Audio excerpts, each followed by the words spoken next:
दोस्तों, आपका गोपालाजू का नमन। सत्यम, शिवम और सुंदरम, अगर इनकी बात करते हैं तो सत्य, ज्ञान और आनंद, तो शंकर भगवान का नाम, शिव का नाम सबसे पहले आता है।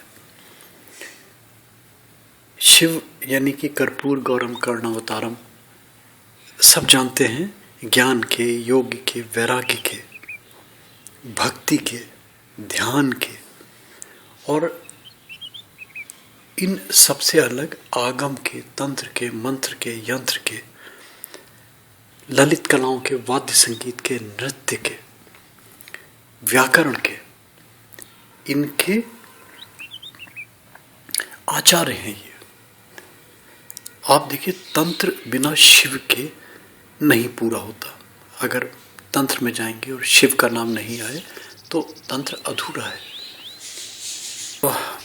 शिव पुराण में जाते हैं, अगर मांडुक्य उपनिषद में जाते हैं, रुद्र हृदय उपनिषद में जाते हैं, तो शिव के बखान भरे पड़े हैं उसमें। भोले बाबा हैं, सब जानते हैं। भोले बाबा क्यों कहा उनको कि कोई उनकी पूजा में, उनकी अर्चना में कोई विधान नहीं है, कोई खटराग नहीं है, पानी से प्रसन्न हो जाते हैं। अगर गाल बजा दिया तो प्रसन्न हो गए, किसी वाद्य संगीत की जरूरत नहीं है, अलंकरण की जरूरत नहीं है। एक बिल्व पत्र चढ़ा दिया तो प्रसन्न हो गए, धतूरे का एक बीज चढ़ा दिया तो प्रसन्न हो गए, नाग केसर के 2 दाने चढ़ा दिए तो प्रसन्न हो गए। ऐसे हैं भोले बाबा, और उनकी कृपा पाना तो जानते हैं कितना सरल है। वो कहावत भी है ना कि खरगोश बिल्ली से भागता हुआ शिवलिंग के चारों तरफ चक्कर लगाने लगा, तो भोले बाबा ने सोचा कि मेरी परिक्रमा कर रहा है, तो उसका उद्धार हो गया।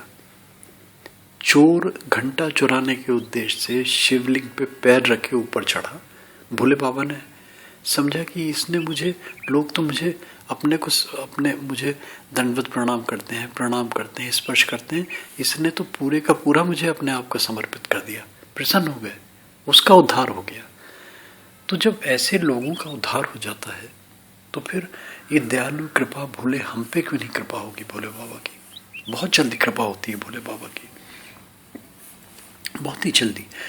जितने भी देवी देवता हैं देखिए, उनमें जो देव हैं सब देवी हैं, सिर्फ भोले बाबा ही ऐसे हैं जो महादेव कहलाए गए इन्हीं गुणों के कारण। इनके यही गुण हैं जो महा कहलाए, बाकी सब देव हैं, महादेव एक ही हैं। और आप किसी भी धर्म शास्त्र में जाएं, धर्म साहित्य में जाएं, जहाँ पे भी ईश्वर और ईश नाम आता है, ईश्वर और ईश नाम आता है, तो उसका अर्थ भी शंकर से ही लगाया जाता है, किसी और देवी देवता से नहीं लगाया जाता। तो इनकी महानता, इनकी उदारता, इनकी दयालुता जग जाहिर है। और इनकी सरल साधनाएं भी हैं और कठिन साधनाएं भी हैं, क्लिष्ट साधनाएं भी हैं। देखिए, साधना का अर्थ ही क्लिष्ट है।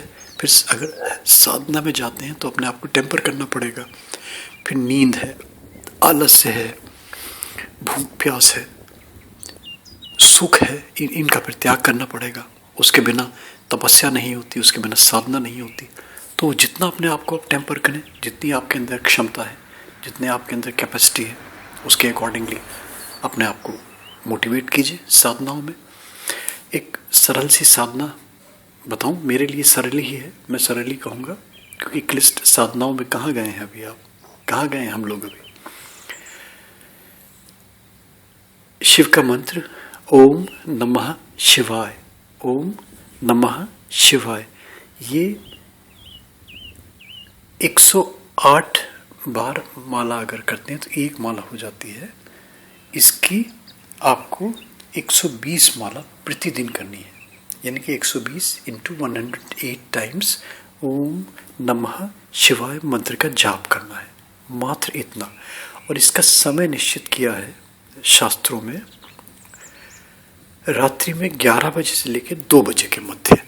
ये वो समय है जब आप साधना करेंगे तो बहुत जल्दी सिद्धि मिल जाएगी आपको, ये मंत्र सिद्ध हो जाएगा आपका।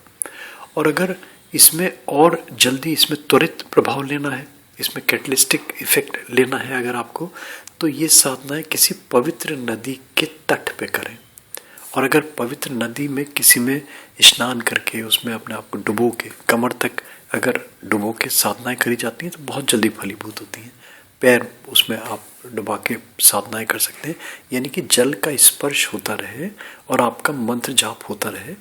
तो ये आपकी 120 माला, अगर मान लीजिए एक माला में आपको लगभग कितना लगेगा, 40-45 सेकंड लगेगा एक माला में, तो इस हिसाब से 120 माला में लगभग 1.5 घंटा आपका लगेगा। 1.5 घंटे में आपकी 120 माला पूरी हो जाएंगी।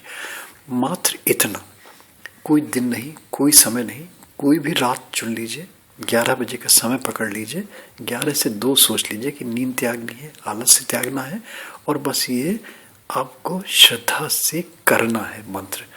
और आप देखिए कि आपके अंदर कितनी एनर्जी डेवलप होने लगती है, एक दिव्यता का अनुभव करने लगेंगे। मंत्र सिद्ध होगा ही होगा आपको। ये करें आप। थैंक यू दोस्तों, thank you, thanks for hearing Gopala ji.